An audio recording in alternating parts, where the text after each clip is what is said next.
Hoje vamos falar sobre um processo marcante para a história dos países periféricos, a independência da Argélia em relação à França, que ocorreu em 1962, depois de uma guerra que se arrastou por 8 anos. Assim como na cidade, a gente fala de centro e periferia, sendo que o centro costuma ser o local mais valorizado, onde estão concentrados os melhores serviços e as melhores moradias da cidade, e a periferia, o lugar com as condições de vida e infraestrutura mais precárias, dá pra gente pensar uma divisão do mundo e dos países nesses mesmos termos. O centro do sistema é formado pelos países mais ricos, alguns europeus como Alemanha, França e Inglaterra, além dos Estados Unidos, é claro. Já a periferia do sistema é formada pelos países mais pobres, como é o caso do Brasil e dos nossos vizinhos latino-americanos, assim como os países do continente africano e asiático. O que todos esses países da periferia do mundo têm em comum e que nos interessa para contar a história da Argélia hoje é que quase todos eles foram colônias de algum país europeu em um determinado momento da sua história. Isso quer dizer que todos têm uma história parecida de exploração e de saque de suas riquezas por parte das grandes potências do mundo. Vejam então como é complicada a nossa condição de trabalhadores de países da periferia do sistema.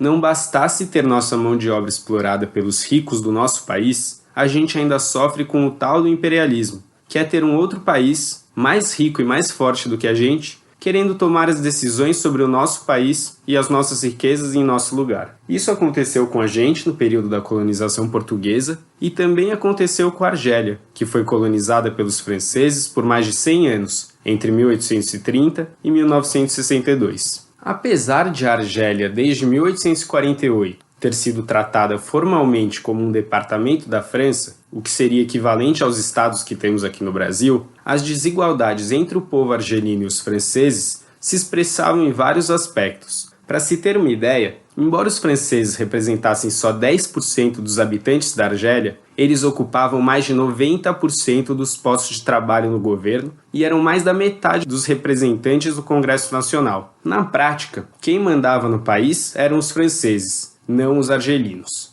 Tanta desigualdade, aliada ao fato de que outros povos da periferia do sistema estavam reivindicando sua independência em relação às potências imperialistas, fez com que a Argélia logo se tornasse mais um país em ebulição, que exigia o direito de tomar para seu próprio povo as decisões e os rumos do seu país. Essa reivindicação parece óbvia, não é mesmo? O direito da população originária de um lugar de governar o seu país deveria ser regra geral. Olha como o sistema capitalista é traiçoeiro e opera com a mesma lógica em níveis diferentes. Uma lógica que coloca direitos básicos como algo distante e que, para ser conquistado, precisa de muita luta. Até pouco mais de 60 anos atrás, ainda era revolucionário exigir que a própria população do país fosse a responsável por governá-lo e ditar os seus rumos. Assim como no Brasil, ainda hoje, é revolucionário exigir que nosso direito à moradia seja garantido pelo Estado brasileiro.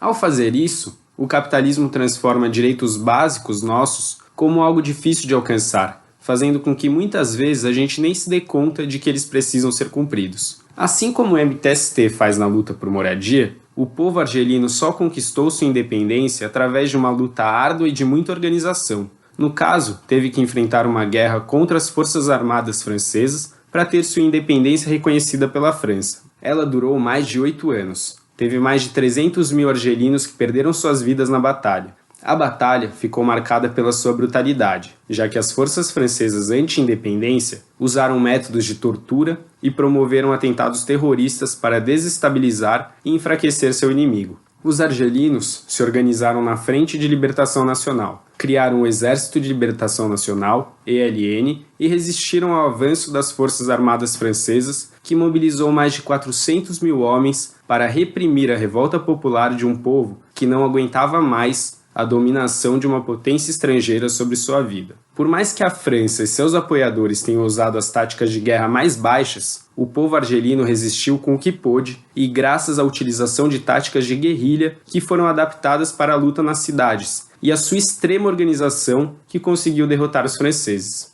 Não podemos deixar de destacar que em 1961, um referendo pelo reconhecimento da independência da Argélia foi apoiado por mais de 75% dos franceses, o que significava que não só o povo argelino estava disposto a tudo para garantir seu direito, como grande parte da população da França, diferente das elites econômicas e do Estado francês, que queriam manter a dominação, também considerava legítima a reivindicação dos argelinos por independência. Foi assim, com luta e organização do povo, através do Exército de Libertação Nacional, que a resistência dos argelinos saiu vitoriosa nesse embate que opunha o direito de autodeterminação dos povos contra a ganância dos colonizadores. Foi só no dia 3 de julho de 1962 que foi reconhecida a independência da Argélia pela França, o que marcou o fim da Guerra de Independência do país. E no dia 25 de setembro do mesmo ano, nasceu formalmente